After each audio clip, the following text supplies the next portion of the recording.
গাজীপুরের কাপাসিয়া উপজেলার রাউতকোনা গ্রামের প্রবাসী মনির হোসেনের বাড়ি থেকে উদ্ধার মা মেয়েসহ ৫ মরদেহের ফরেনসিক প্রতিবেদনে বলা হয়েছে মা শারমিন খানমসহ ৪ জনকে গলা কেটে হত্যা করা হয়েছে আর এক শিশুকে শ্বাসরোধ করে মৃত্যু নিশ্চিত করেছে হত্যাকারী।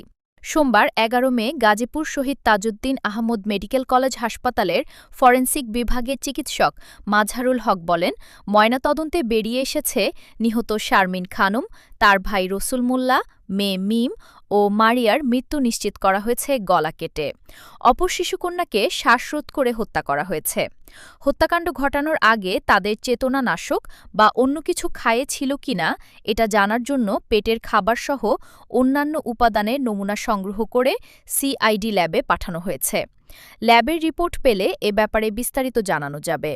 কাপাসিয়া থানার ভারপ্রাপ্ত কর্মকর্তা ওসি শাহিনুর আলম গণমাধ্যমকে বলেন, নৃশংস এই হত্যাকাণ্ডে জড়িত সন্দেহে নিহত শারমিনের স্বামী ফোরকান মিয়াকে প্রধান আসামি ও অজ্ঞাতনামা আরও ৩-৪ জনকে আসামি করে কাপাসিয়া থানায় মামলা করা হয়েছে। পুলিশের একাধিক টিম অভিযুক্ত ফোরকানকে গ্রেফতারে তৎপর রয়েছে। এছাড়া এ ঘটনায় আটক ২ জন গোয়েন্দা পুলিশের ডিবি হেফাজতে রয়েছে। তদন্ত চলছে। মূল অভিযুক্ত ফোরকানকে গ্রেফতার করা হলে এ মামলার রহস্য উন্মোচন করা যাবে। উল্লেখ্য, গত শুক্রবার রাতে কাপাসিয়া সদর উপজেলার কাপাসিয়া ইউনিয়নের রাউতকোনা গ্রামের প্রবাসী মনির হোসেনের বাড়িতে এ হত্যাকাণ্ডের ঘটনা ঘটে। ঘটনার পর থেকে গৃহকর্তা মোহাম্মদ ফোরকান পলাতক রয়েছেন।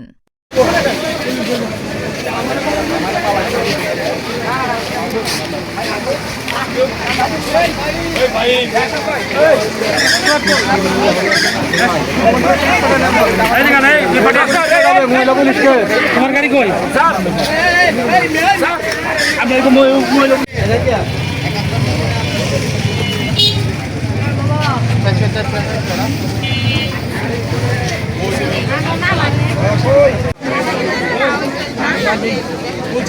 সাংবাদিক